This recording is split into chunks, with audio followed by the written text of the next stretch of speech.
ऋषि मुनियों की पावन धरती, देश धर्म का नाता है। कहते सारे लोग यही हैं, गो हमारी माता है। जाग उठो ओ भारतवासी, जाग उठो ओ भारतवासी, गो पर छुरियां चलती हैं। बंद करो गो माँ की हत्या, सारी जनता कहती है। बंद करो गो माँ की हत्या, सारी जनता कहती है।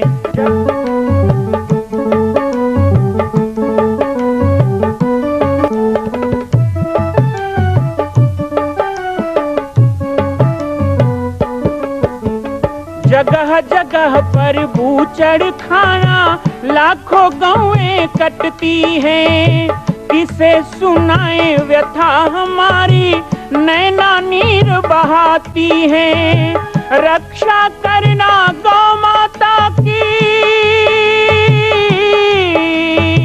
रक्षा करना गौ माता की, गीता ज्ञान सिखाती है।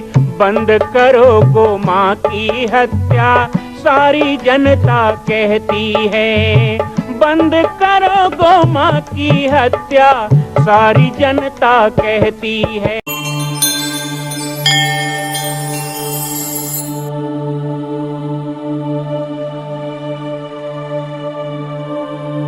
जय श्री राम, जय गो माता, जय गोपाल। स्वागत है आज पुनः बाबा जी की पाती और बचपन की यादें श्रृंखला में। आप सभी के द्वारा हमारे पास कल के प्रसंग को देख करके बहुत सी उत्सुकता आई है।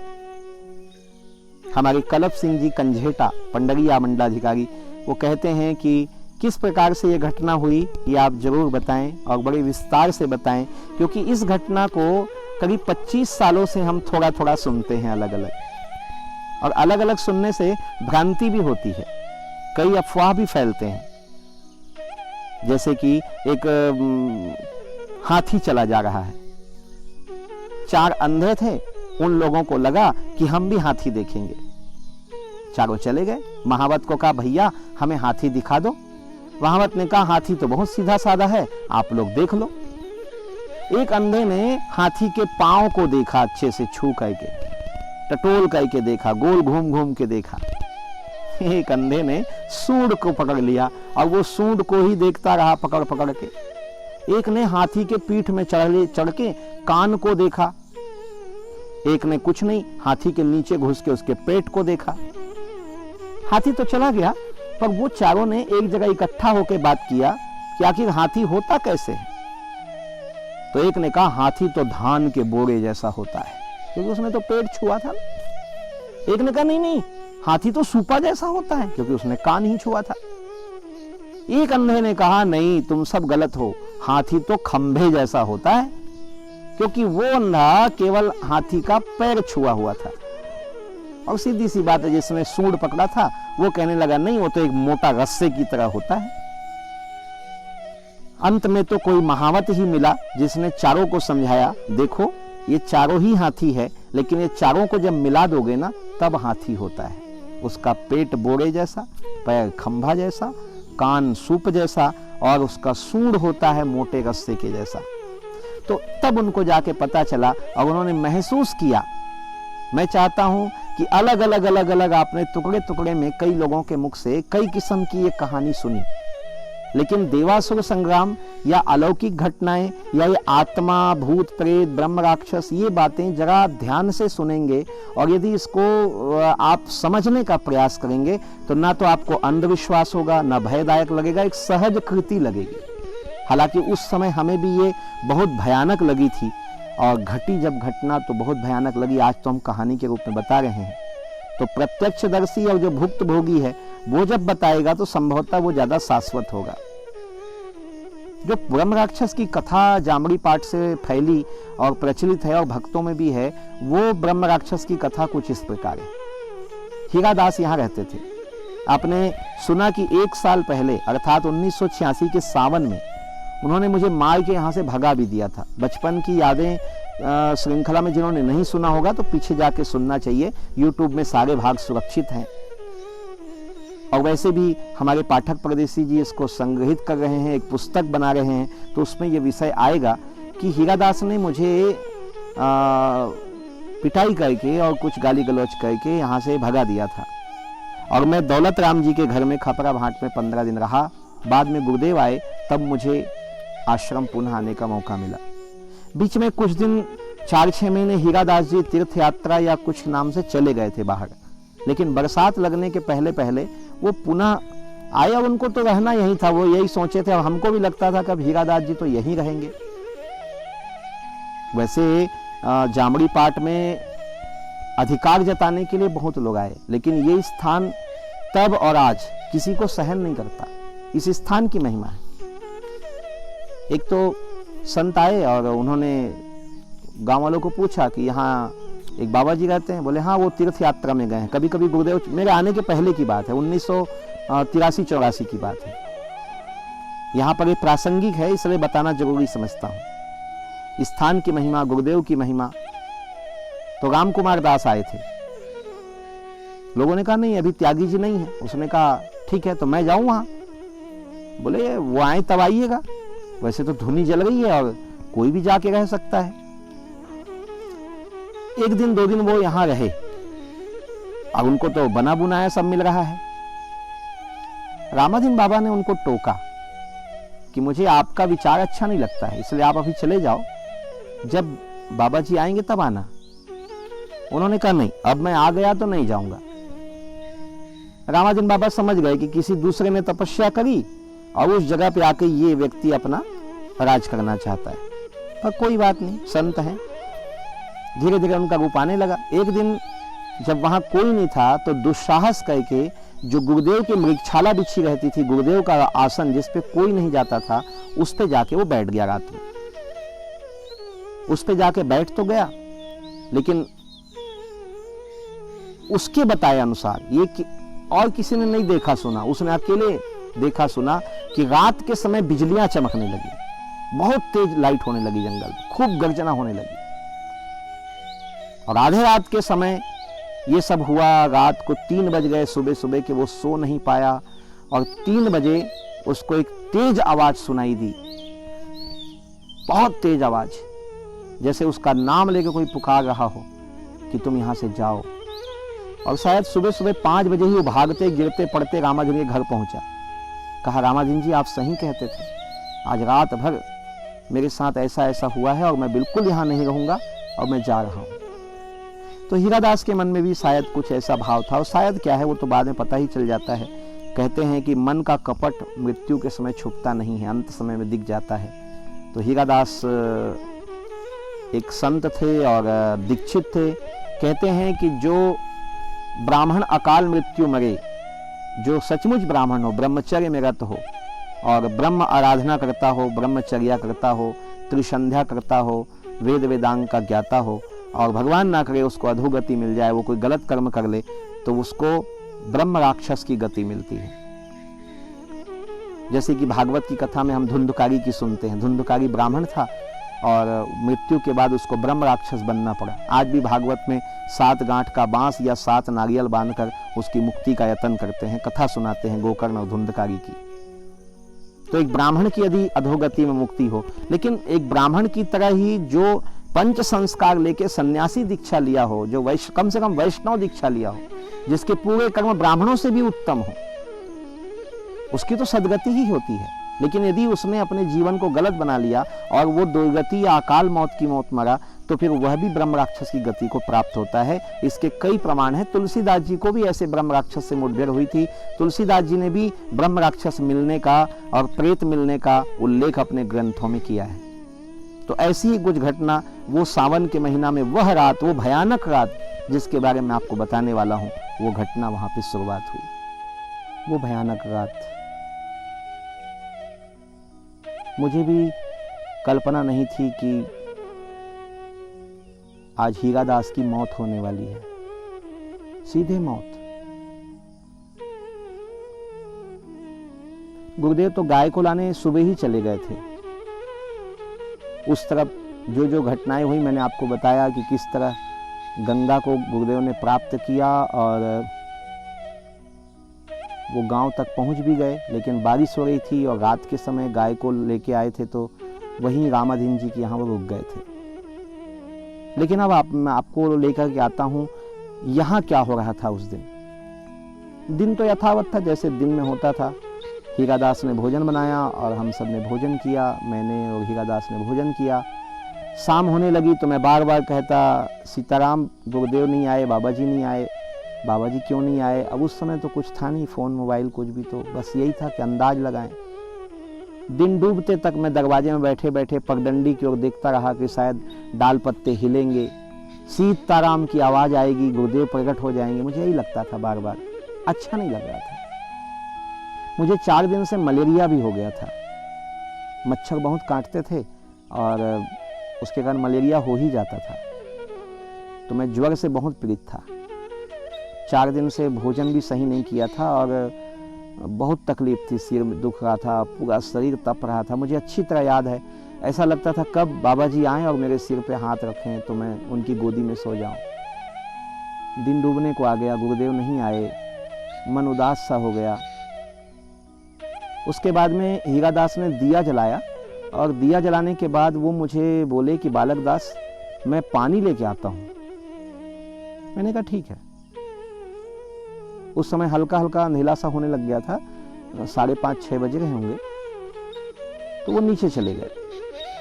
मैं धुनी के बगल में जहाँ मेरा कंबल बिछा था, मुझे वैसे भी बुखार लगा हुआ था और ठंडी ठंडी हवा चल रही थी, मैं जा कर के वहाँ लेट गया तो मुझे नींद सी आ गई।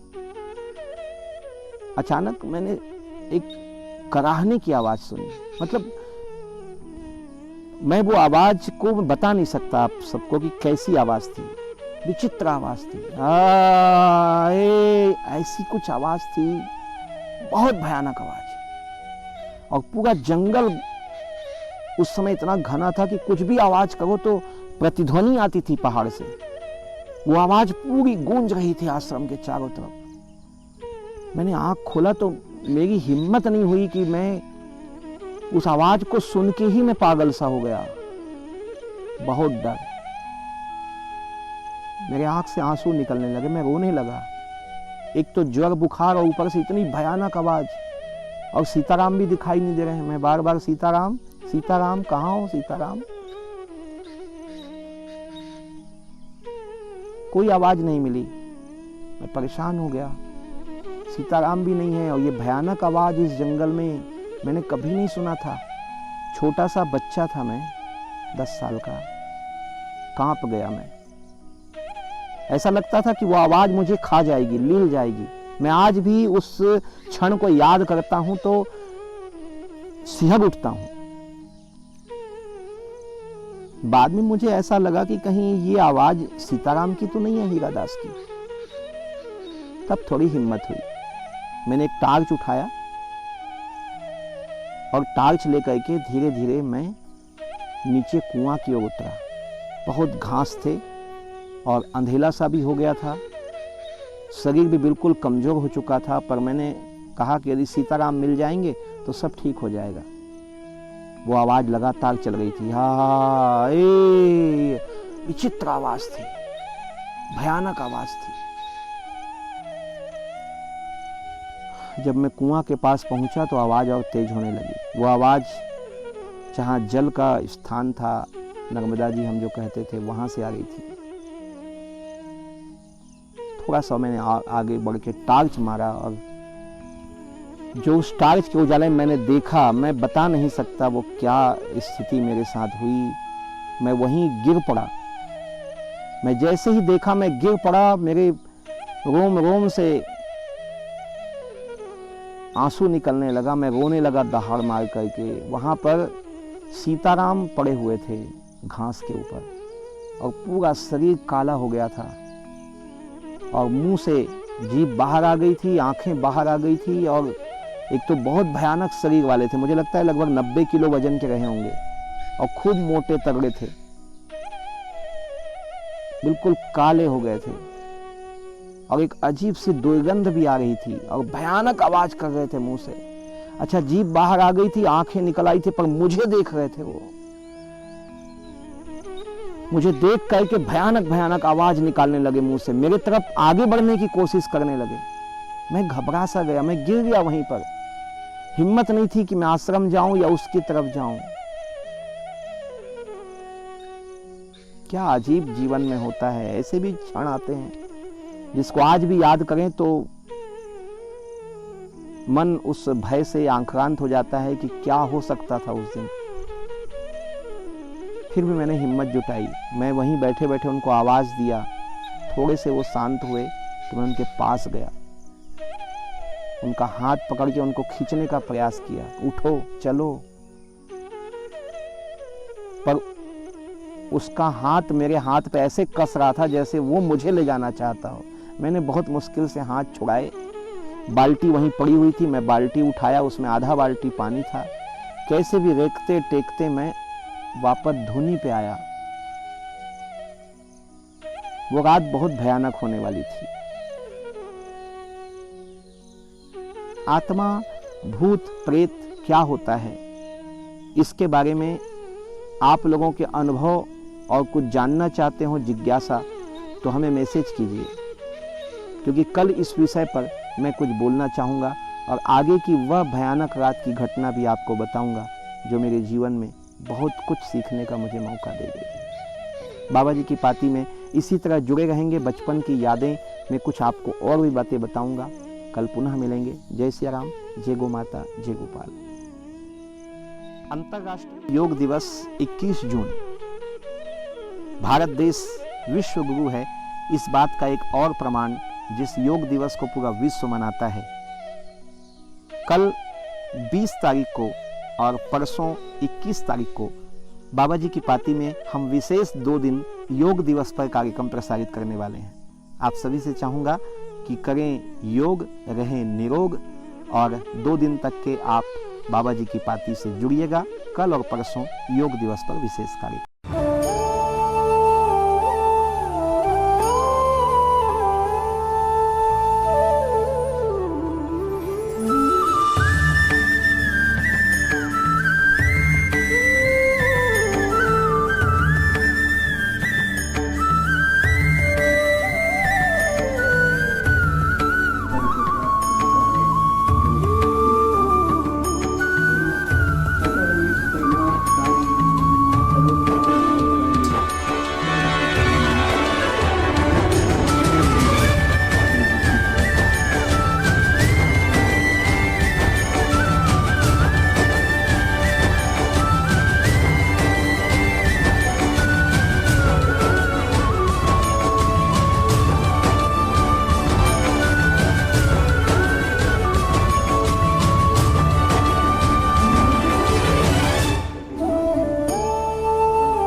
मां कौशल्या की पावन जन्मभूमि छत्तीसगढ़ प्रांत में बालोद जिला में स्थित है श्री सर्वसिद्ध शक्तिपीठ जामड़ी पाटेश्वर धाम।